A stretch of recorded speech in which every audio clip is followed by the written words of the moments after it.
So we got a question today from a viewer about the four opponent powers and how to purify karma.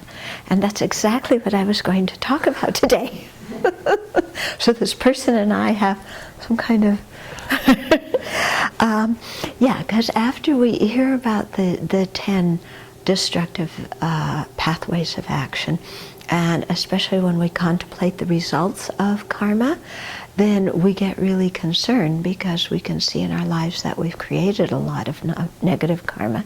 And even though we're in the process of subduing those habits to create it again and again, still we have so many karmic seeds from the past on our mind stream that we need to take care of and clear away.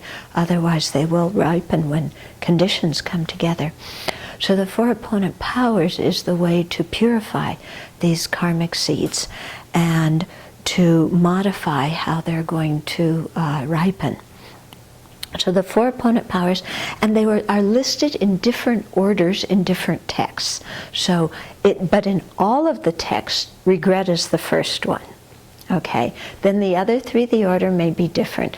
I usually have it as the second one is restoring the relationship, which is my ad-lib translation that's usually called something like depending or reliance, something like that. But restoring the relationship gives in your own heart, gives more of a feeling for it. Then third is making a determination not to do it again. And fourth is a remedial action. And if you look at the Vajrasattva practice, for example, you start out with restoring the relationship, because you take refuge in bodhicitta first. Then you do the regret. Then you do the remedial action, and then you have the determination not to do it again.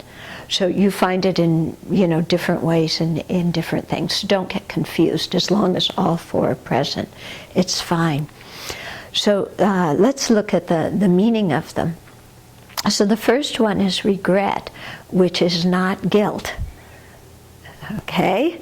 So you've heard me say this many times, and we still feel guilty. Okay? According to Buddhism, guilt is a totally useless emotion. Okay?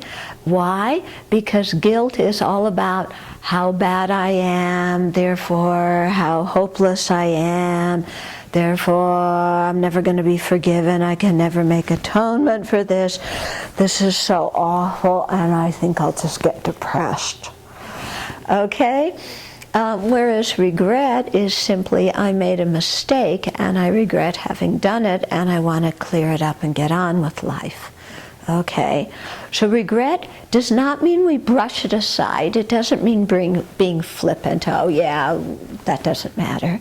But it is sincerely regretting it, but not feeling guilty about it.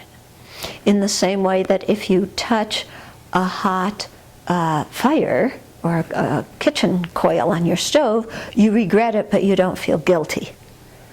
Okay? If you drop a cup and it breaks, you regret it, but you don't feel guilty. Hopefully. Unless maybe you want to feel guilty. Your prerogative, it's a free world, you can choose to make yourself miserable and feel guilty. No law against it, there should be. Okay? But, we don't beat ourselves up with guilt, we just acknowledge that we made a mistake. And then sincerely regret it, because not only did we harm somebody else, but also with our mistaken action we harm ourselves. And so we regret the fact that we're going to experience some negative, some unpleasant result as a result of our negative, behavior.